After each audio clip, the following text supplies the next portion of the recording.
Assalamualaikum warahmatullahi wabarakatuh.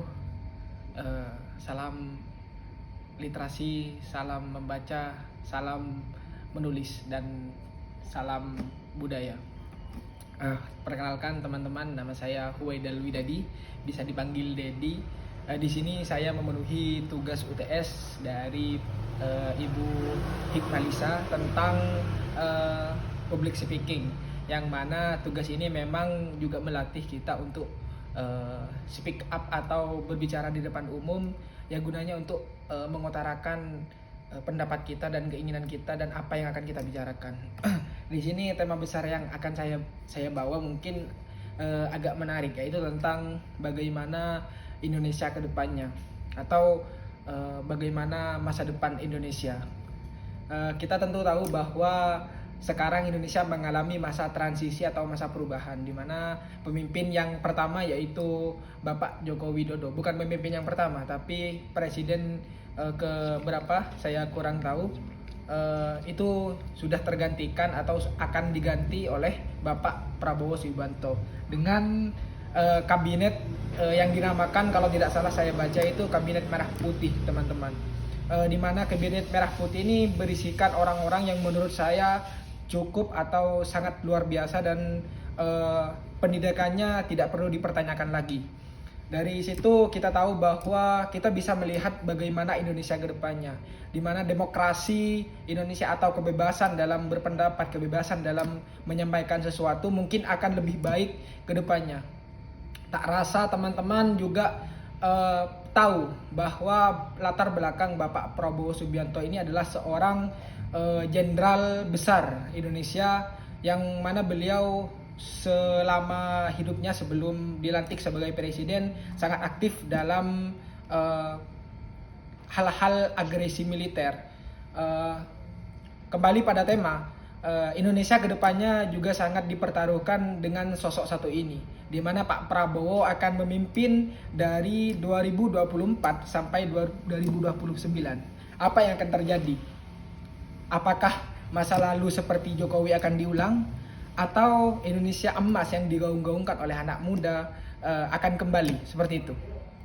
Kita baca secara gampang kondisi kita saat ini, di mana banyak teman-teman yang melihat fenomena ketidakadilan di berbagai wilayah Indonesia. Contoh kasus yang paling terbaru adalah hak seorang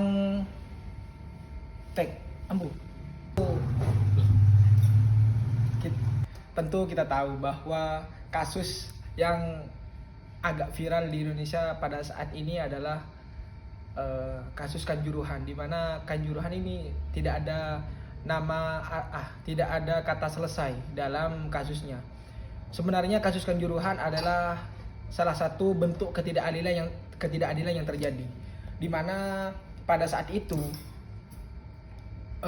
sepak bola sebagai ajang olahraga menjadi ajang membunuh yang dilakukan oleh aparat kepolisian atau polisi Republik Indonesia, di mana tidak ada kebijakan yang diterapkan oleh kepolisian Indonesia untuk melakukan suatu tindakan yang namanya penyemprotan gas air mata, dan tidak dilakukan instruksi sama sekali. Dari situ kita mengaca bahwa semoga Indonesia kedepannya tidak hanya berkaca pada masa lalu yang kelam, tapi juga masa lalu yang terang.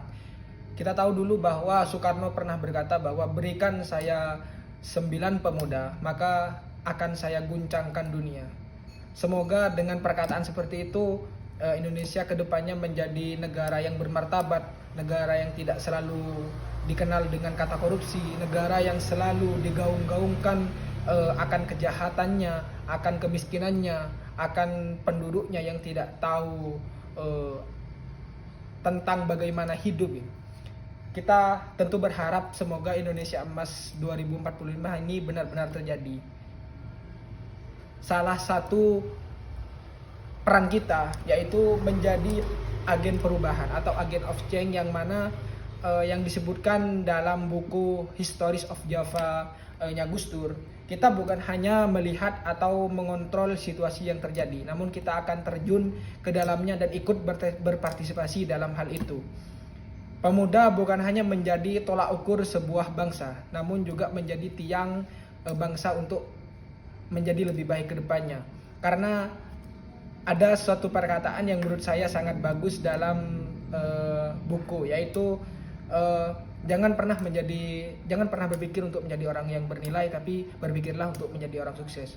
Mungkin itu teman-teman yang dapat saya sampaikan, sedikit agak melenceng, sedikit agak banyak keliru, sedikit banyak tidak masuk akal, dan banyak kata-kata yang mungkin tidak nyambung. Tapi itulah kekurangan saya, karena memang saya dilatih untuk seperti ini, dilatih untuk berbicara seperti ini dari kampus kita, dari kelas kita, dan alma mater kita, yakni UIN Sunan Kalijaga, khususnya Prodi Sosiologi Agama.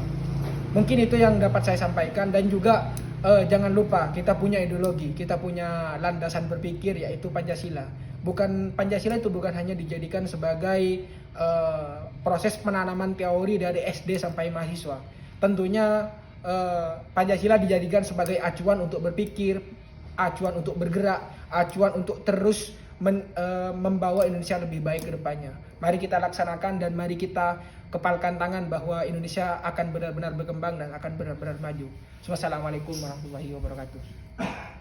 Terima kasih.